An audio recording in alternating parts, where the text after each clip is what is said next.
Hey everyone. So, those of you that don't know me, probably watch this recording later. My name is Shay Stanford. And I wanted to share, if I were a Democrat, what I would tell my party. Now, I am not a political advisor, but I am an expert in leadership. And I have been in sales for 35 years. So, you may be thinking, I'm not going to take advice from a Republican. But here's the thing. I actually used to be a Democrat. In the 90s, I was a Democrat. Into the early 2000s, I shifted. My parents were Democrat, voted Democrat, many years. And the irony is, there are some days I speak to over 100 people in any given day. And often the conversation starts like this. I used to be a Democrat, but, and then they name the reasons why they switched. So I've noticed this pattern, and it really hit home to me because being in sales and in leadership for the last 35 years, it was really apparent to me a major fail that your party is doing.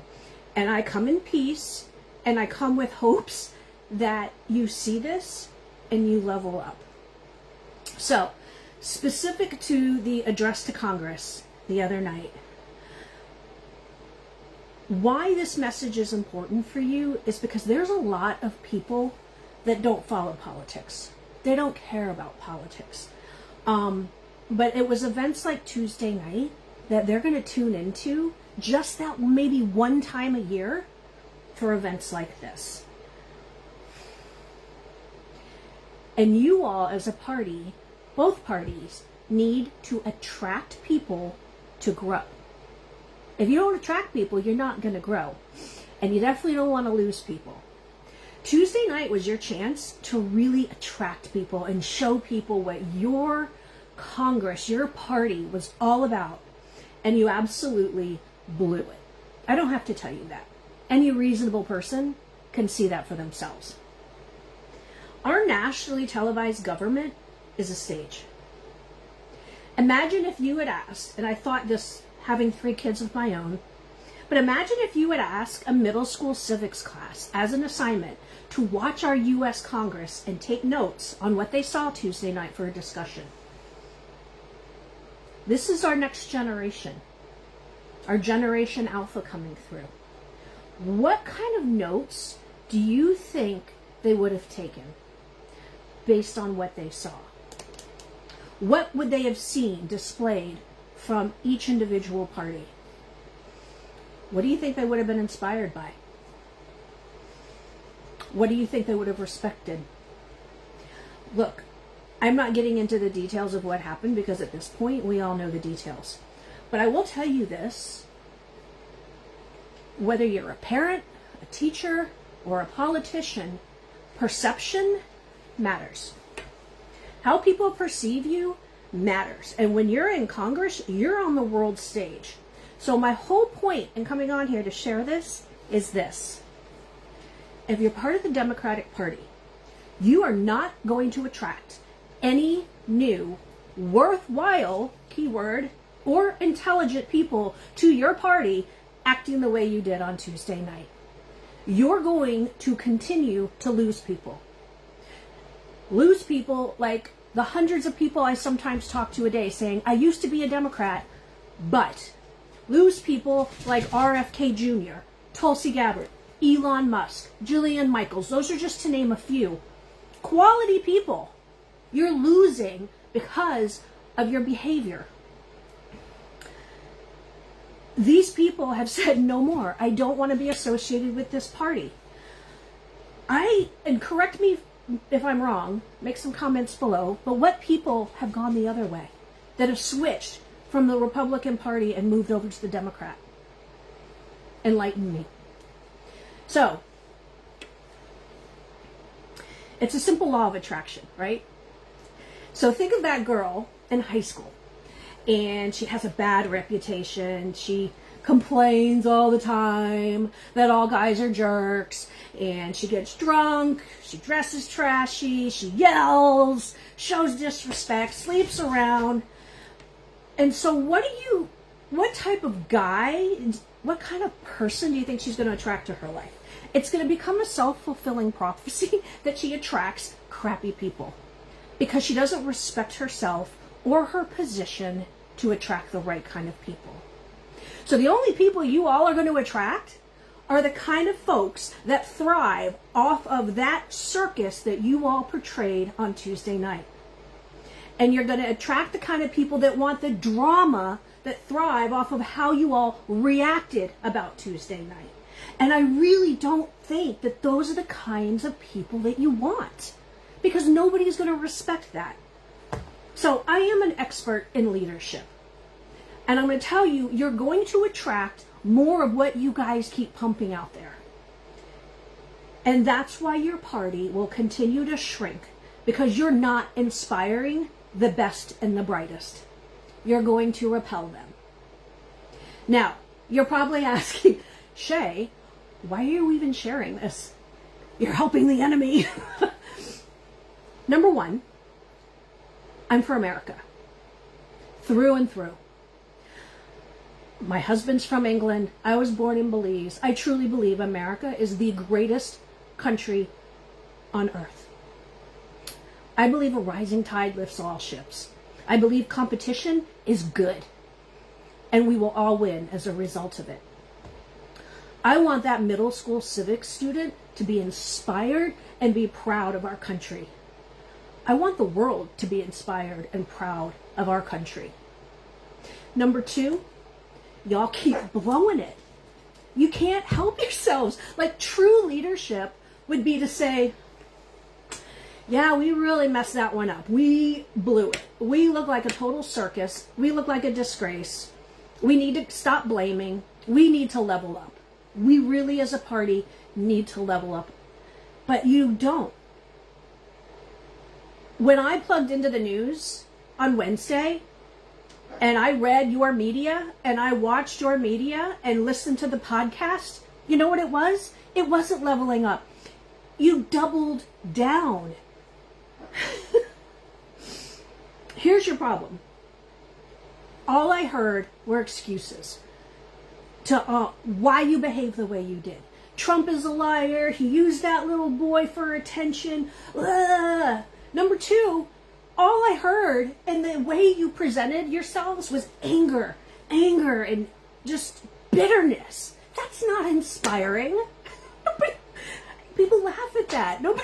You're not going to attract the kind of people that are going to be inspired by excuses, bitterness, finger pointing, and anger. Get freaking over it. It's time for y'all to level up. Seriously. Make America proud. Make people proud to be a Democrat in your party. Think of it this way. If you're selling your brand, who's going to buy what you're selling? Nobody we'd want on our side. So, third reason why I'm sharing this as a Republican with you all. You're not going to take my advice anyway. Let's face it. This is going to go on deaf ears, and you're not going to take my advice anyway. Y'all are like that teenage driver that gets in trouble the night before for his reckless behavior, and instead of taking ownership and vowing to do better, he blames everyone around him.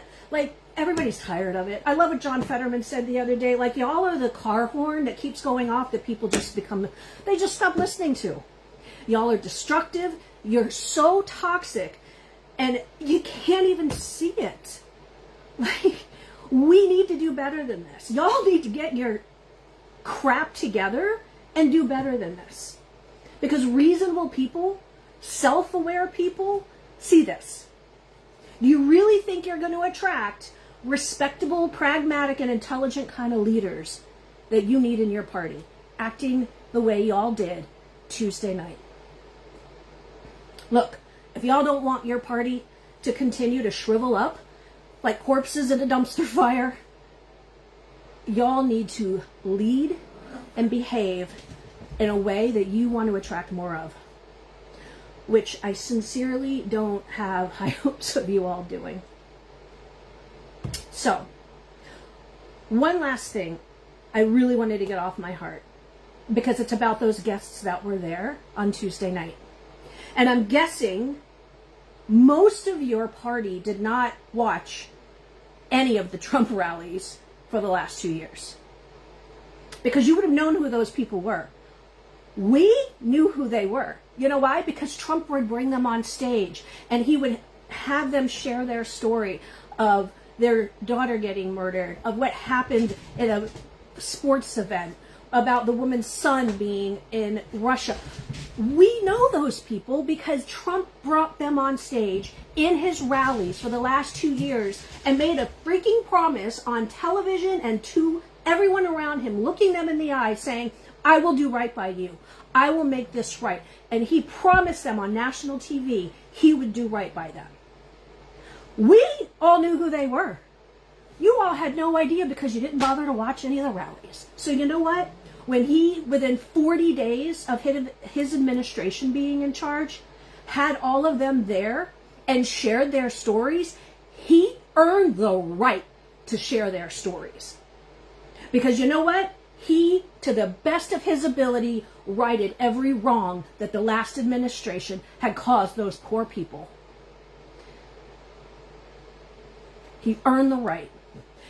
And y'all missed the whole point on DJ.